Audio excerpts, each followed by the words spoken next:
지난 주간에도 계속해서 여러분들이 가슴 아픈 뉴스를 많이 보셨을 것입니다. 멀리 아프가니스탄에서 일어나고 있는 일들인데요. 비행기에 미군 수송기에 그 외부에 올라탔다가 떨어져서 죽는 사람들의 기사가 연일 나오고 있습니다. 오죽 그곳에서 탈출하고 싶었으면 그렇게 했을까 굉장히 안타까운 마음이 들게 됩니다. 또 접경에서는 아이를 던져서라도 자기 아이를 이 탈레반이 지배하는 아프가니스탄으로부터 벗어나게 하려는 그러한 부모의 절박한 행동들도 뉴스로 보았는데요.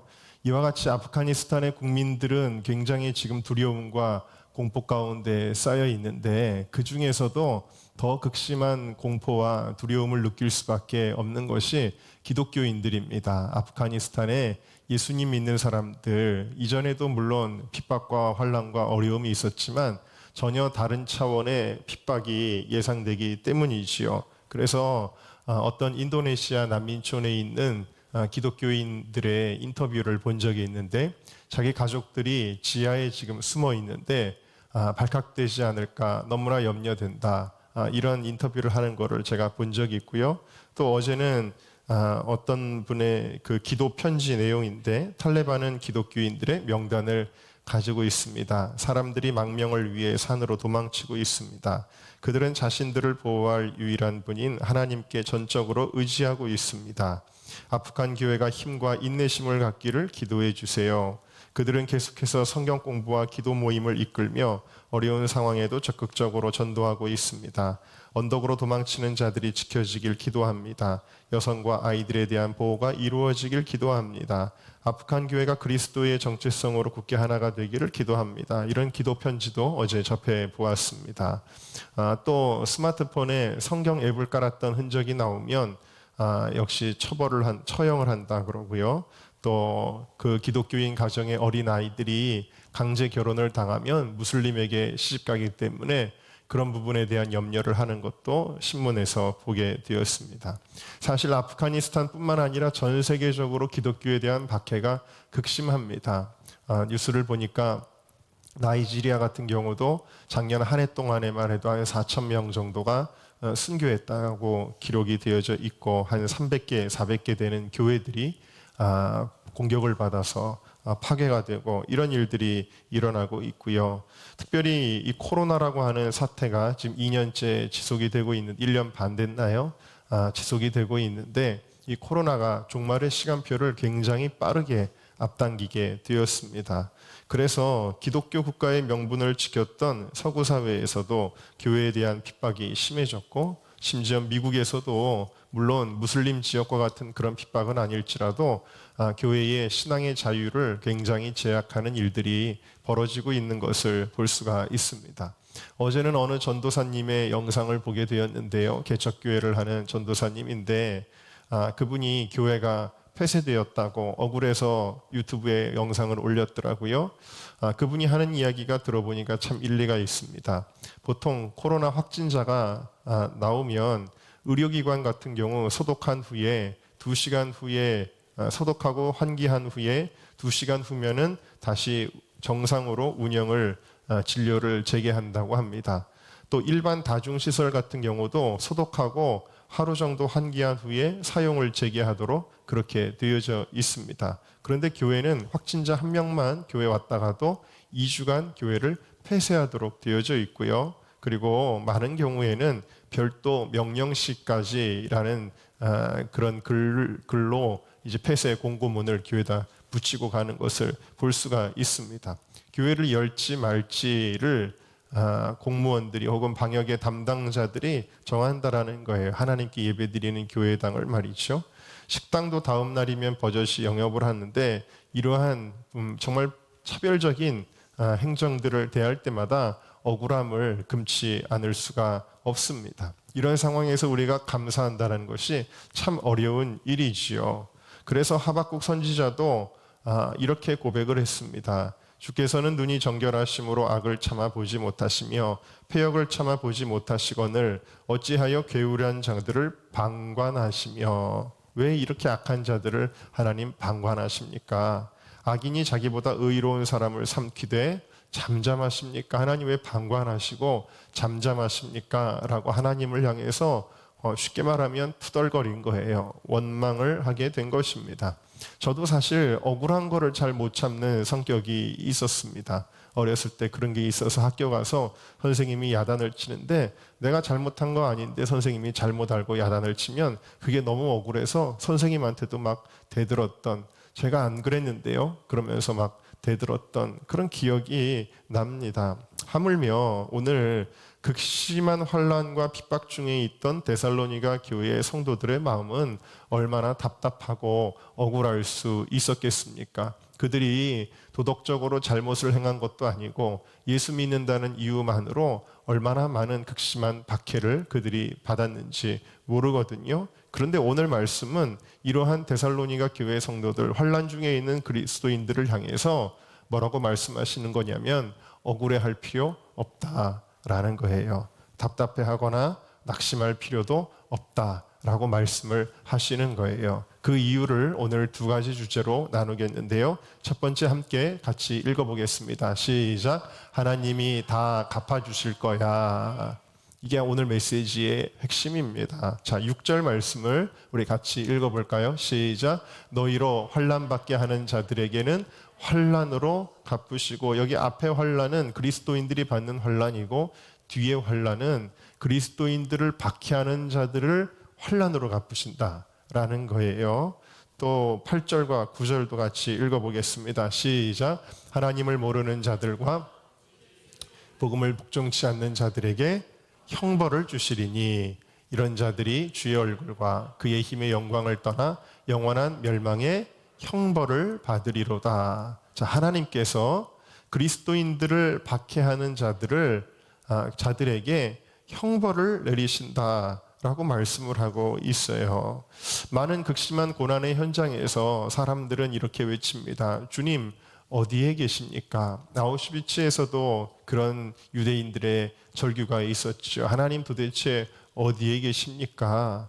북한의 동포들도 마찬가지로 하나님 도대체 어디에 계십니까? 라고 그렇게 절규할 때가 있습니다. 그러나 하나님이 안 계신 것도 아니고 하나님이 모르시는 것도 아닙니다. 시편 7편 12절을 보면 우리 하나님은 칼을 갈고 계시다. 활을 당기어 예비하셨다. 다시 말하면 여러분 양궁 많이 보셨죠? 활을 이렇게 쏘기 전에 당겨놓은 상태가 하나님의 지금 모습이다라는 거예요.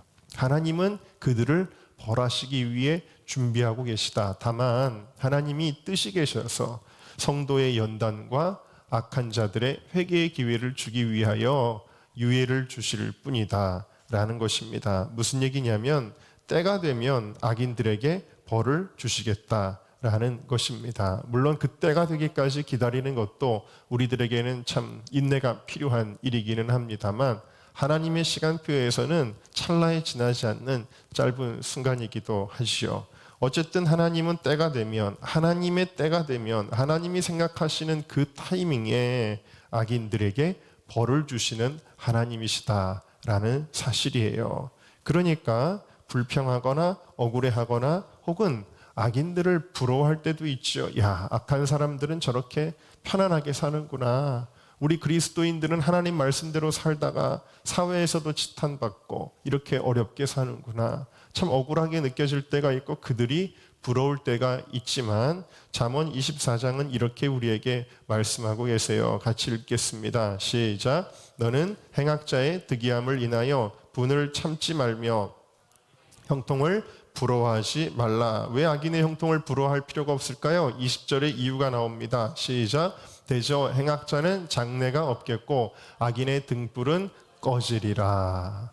아무리 대단한 것 같아도 세상의 권세를 휘두르면서 악을 행하고 그리스도인들을 핍박하는 그 사람들 정말 무시무시한 것 같아도 하나님이 훅 하고 부시면 꺼지는 촛불에 지나지 않는다라는 사실이에요. 어제도 어떤 청년이 교회 와서 그런 얘기를 하면 이런저런 얘기를 하다가 목사님 저는 누가 이 나라의 지도자가 되면 친구들하고 같이 이민을 가려고 합니다. 그러는 거예요. 그 사람이 너무 무시무시하게 느껴진다고 그렇게 이야기를 하는 거예요. 여러분, 사람이 볼 때 어떤 사람은 너무 무시무시하게 보여질 때가 있고 어떤 권력을 휘두르는 자들이 무시무시하게 느껴질 때가 있다라는 것이죠. 그러나 하나님 앞에서는 훅 불면 꺼지는 촛불에 지나지 않는다. 등불에 지나지 않는다는 것을 우리는 기억하고 사람을 두려워하는 것이 아니라 하나님을 경외하는 우리들이 되어야 될 줄로 믿습니다. 그러면 이러한 하나님의 심판은 언제 완성되는 일일까요? 7절 말씀을 같이 읽겠습니다. 시작. 환난 받는 너희에게는 우리와 함께 안식으로 갚으시는 것이 하나님의 공이시니 주 예수께서 저의 능력의 천사들과 함께 하늘로부터 불꽃 중에 나타나실 때에, 언제라는 거예요? 예수님이 다시 오실 때에라는 거예요. 예수님이 큰 권능을 가지고 천사들과 함께 오십니다. 불꽃 가운데 나타나십니다. 지금은 하나님이 불공평하게 느껴질지 모르지만 우리 하나님은 공의로우신 분이십니다. 우리 하나님은 정의로운 분이십니다. 그래서 하나님은 예수 그리스도의 심판을 통하여서 이 땅의 모든 공의를 드러내시는 거예요. 이 심판에는 양면이 있는데 하나는 악인의 형벌, 그리고 의인의 구원과 안식입니다. 계시록 14장을 보면은 요한계시록 내내 맹위를 떨쳤던 악한 세력들, 적그리스도와 거짓 선지자들의 그 세력들이 와르르 무너지게 되는 것을 볼 수가 있어요. 무너졌도다 무너졌도다 큰 성 바벨론이여, 그렇게 이 소리가 나오고 있는데요. 그 무시무시했던 악의 세력들이 불과 유황으로 고난을 받게 될 것이고, 짐승의 표를 받았던, 다시 말하면 그들에게 경배하고 그들을 따랐던 그 모든 무리들조차도 다 밤낮 쉼을 얻지 못하는 고난의 그 형벌 가운데 들어가게 될 것이다 그랬어요. 그러나 13절에 이르러서는 주 안에서 죽는 자들은 복이 있도다 그러셨어요. 저희 수고를 그치고 쉬리니, 이것은 영원한 안식. 오늘 우리가 주일을 안식일로 지키는 거예요. 자, 주일을 안식으로 지키는 게 무엇을 의미할까요? 인류의 마지막에 심판 후에 영원한 안식이 있다라는 거예요. 천년왕국을 지나 우리는 새하늘과 새 땅으로 들어가게 되어지는 것이죠. 그래서 의인에 대한 보상이 있습니다. 오늘 말씀의 7절이 다시 한번 우리에게 강조하는 부분입니다. 노란색 글씨만 한번 읽어볼까요? 시작. 환난 받는 너희에게는 우리와 함께 안식으로 갚으시는 것이 하나님의 공이시니. 억울할 게 없다라는 거예요. 하나님이 다 보상해 주시는데 이 보상은 너무나도 영광스러운 것이죠. 드라마들을 보면 주인공을 억울하게 괴롭혔던 악역은 결국 수치와 몰락을 겪지 않습니까? 그럴 때 우리는 통쾌해요. 사실은 여러분, 연속극을 왜 계속 보지요? 그거는요, 빨리 저 악한 사람이 벌을 받아야 될 텐데 그거 보고 싶어가지고 계속 기다리지 않습니까? 그러다가 결국 이제 거의 마지막 회쯤이 되면은 드디어 모든 상황이 역전되고 악을 행하던 자들이 벌을 받고 주인공이 높아지게 되는 것을 보게 되는데, 그것은 단순히 드라마가 아니라 우리 인간의 역사가 될 것이다. 그 역사 속에서 여러분 모두가 하나님의 안식을 누리는 복된 자녀들이 되시기를 주님의 이름으로 축원합니다. 우리 옆에 분들에게 한번 인사할 때 억울해하지 마세요. 하나님이 다 갚아주실 거예요 라고 인사하겠습니다. 하나님이 다 갚아주실 거예요. 네. 자, 우리 두 번째 주제로 넘어가겠습니다. 제목을 같이 읽을까요? 시작. 핍박당하는 것은 구원받은 증거이다. 5절 말씀 같이 읽어보겠습니다. 시작. 이는 하나님의 공의로운 심판의 표요 너희로 하여금 하나님 나라의 합당한 자로 여기심을 얻게 하려 함이니 그 나라를 위하여 너희가 또한 고난을 받느니라. 아멘. 이 5절 말씀에 이는 이라는 말은 헬라어로 에이스라고 하는데, 이 에이스라는 말은 목적을 나타내는 전치사입니다. 목적을 나타내는 전치사로 시작했기 때문에 이것은 목적을 보여주는 거예요. 하나님께서 이 세상에서 성도들에게 고난을 허락하시고 그 가운데서 인내와 믿음을 요구하시는 목적이 무엇이냐라는 거예요. 그 목적은 고난 가운데서 인내하고 믿음을 지킴으로써 하나님 나라에 합당한 자로 여김을 받는 것입니다. 하나님이 보실 때에 고난 가운데서도 인내하는 것을 보니까 하나님 나라에 합당한 믿음을 가지고 있구나 라고 인정하신다라는 뜻입니다. 여러분, 우리의 구원은 행위가 아니라 믿음이지만 그 믿음은 핍박을 만날 때에 인내함으로써 드러나는 거예요. 그래서 하나님 나라에 합당한 믿음이구나라는 것이 핍박을 당할 때 인내하는 것을 통해 드러나게 되어지는 것이다 라는 것이고요. 이 믿는 자들은 너희를 포함한다 그랬어요. 10절을 보면 왜냐하면 우리의 증거를 너희가 믿었기 때문이다 그랬어요. 그러니까 여러분, 앞으로 세상에는 두 가지 무리로만 쫙 나눠지는 거예요. 하나는 형벌받는 무리, 밤낮 세세토록 고난받을 무리들. 또 하나의 무리는 하나님의 구원을 받아 찬송을 부르는 무리들이라는 것입니다. 여러분, 마지막 때에 하나님께 찬양과 영광을 올려드리며 우리의 모든 억울함을 갚아주신 그 하나님께 찬양 부르는 수많은 구원받은 주의 백성들의 그 무리는 정말 장관을 이룰 것입니다. 여러분들이 보셨던 어떤 집회, 어떤 스타디움에서 열렸던 찬양 집회 비교할 수 없는 정말 장관이 벌어지게 될 것입니다. 그 찬송을 부르는 그 무리 속에 여러분들이 꼭 있으시기를 주님의 이름으로 축원합니다.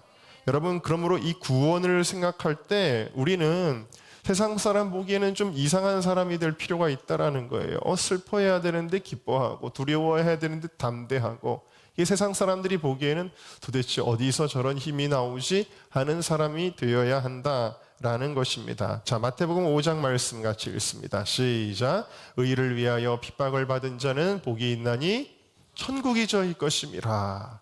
나를 인하여 너희를 욕하고 핍박으로 거스려 모든 악한 말을 할 때에는 너희에게 복이 있나니 기뻐하고 즐거워하라. 하늘에서 너희의 상이 큼이라. 여러분, 우리가 핍박을 받을 때에 기뻐하래요.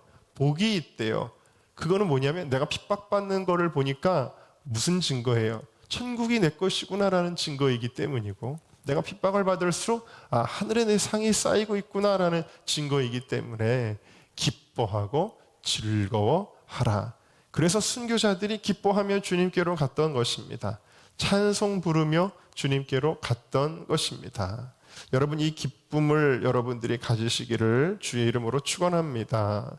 이러한 기쁨은 그런데 이 땅에 집착하는 사람들에게는 잘 일어나지를 못해요. 이 땅에서 잘 되는 게 목적인 사람들, 이 땅에서 이겨야 되는데, 이 땅에서 떵떵거려야 되고 그래야 되는데 하는 사람들은, 이 땅에서 뭔가를 이뤄보고자 하는 사람들에게는 이 기쁨이 잘 주어지지를 않습니다. 이 사람들에게는 이 땅은 여전히 불합리하고 악인이 형통하고 모순덩어리고 매일매일 나쁜 뉴스들 뿐이거든요. 기뻐할 수가 없어요. 기준이 이 땅이면 우리는 기쁨을 잃어버릴 수밖에 없어요. 어떻게 기뻐해요? 이 땅이 불합리한데, 이 땅이 암울한데 어떻게 기뻐할 수 있습니까? 그런데 성경은 얼마나 수없이 많이도 우리에게 기뻐하라, 기뻐하라라고 명령을 하시는지요. 그러면 왜 주님은 우리에게 기뻐하라고 하실까요? 기뻐할 수 없는데 기뻐하라고 하시는 것이 아니라 기쁨의 기준을 이 땅이 아니라 하늘에 두기 때문입니다. 자, 기쁨의 서신이라고 하는 빌립보서에서 바울이 기뻐하라, 기뻐하라 반복했던 그 빌립보서 4장 4절 말씀, 그 앞뒤에 있는 말씀을 우리가 좀 살펴보고자 하는데요. 3절을 보겠습니다. 시작. 또 참으로 나와 멍에를 같이 앉아 내게 구하노니 복음에 나와 함께 힘쓰던 저 부녀들을 돕고 또한 클레멘드와 그 외에 나의 동역자들을 도우라. 그 이름들이 생명책에 있느니라. 자, 주 안에서 항상 기뻐하라. 내가 다시 말하노니 기뻐하라. 이 기쁨의 명령에 바로 전에 뭐에 대한 말씀이 나오냐면 생명책에 대한 말씀이 나오는 거예요.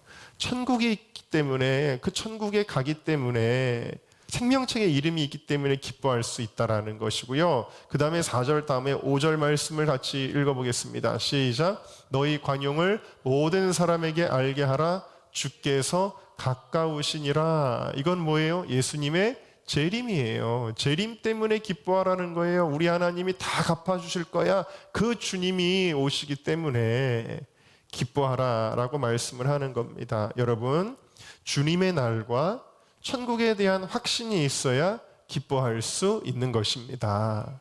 이것이 우리의 기쁨의 이유예요. 그러므로 믿음이 있다, 저 사람 믿음이 좋다 할 때 그 믿음의 기준은 이 땅이 아니라 주의 재림과 천국을 사모하는 곳입니다.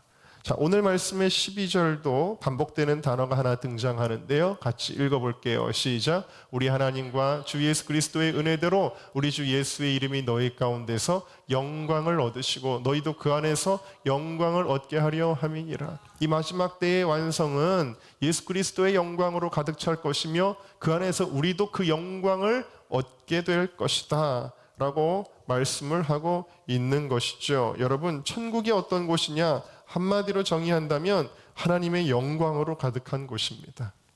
하나님의 영광. 그래서 영광의 개념이기 때문에 천국을 사모하려면 이 땅에서도 하나님의 영광을 좀 맛봐야 되는 거예요. 하나님의 영광을 맛보아야 천국을 사모하지요. 이 땅에서 주님의 영광을 체험하지 못한 사람은 천국도 재림도 사모하지 못하게 됩니다. 그래서 사도 바울은요, 늘 그런 얘기를 했지요. 내가 빨리 죽어서 천국 가고 싶다. 그렇게 얘기를 한 거예요. 그거 왜 그렇게 고백을 했을까요? 그는 주님의 영광을 맛보아 알았기 때문에. 여러분, 그런 말이 있잖아요. 고기도 먹어본 사람이 안다. 고기 먹어본 사람이 고기 먹고 싶어 한다라는 거예요. 여러분, 해외여행도 가본 사람이 해외여행 가보고 싶어 하는 거죠. 천국도 주님의 영광을 맛본 사람이 그 영광을 사모하는 거예요. 여러분들은 주님의 영광을 맛보셨습니까? 그걸 맛본 사람이 천국을 가고 싶은 거예요. 어떤 청년들도 천국 가고 싶다. 지난 주간에도 누구랑 대화하는데 빨리 천국 가고 싶대요. 그래서 속으로 그랬습니다. 야, 믿음이 참 좋구나. 제가 속으로 그랬는데 아까 나 같은 죄인 살리신 찬양을 불렀잖아요. 우리 찬양팀이.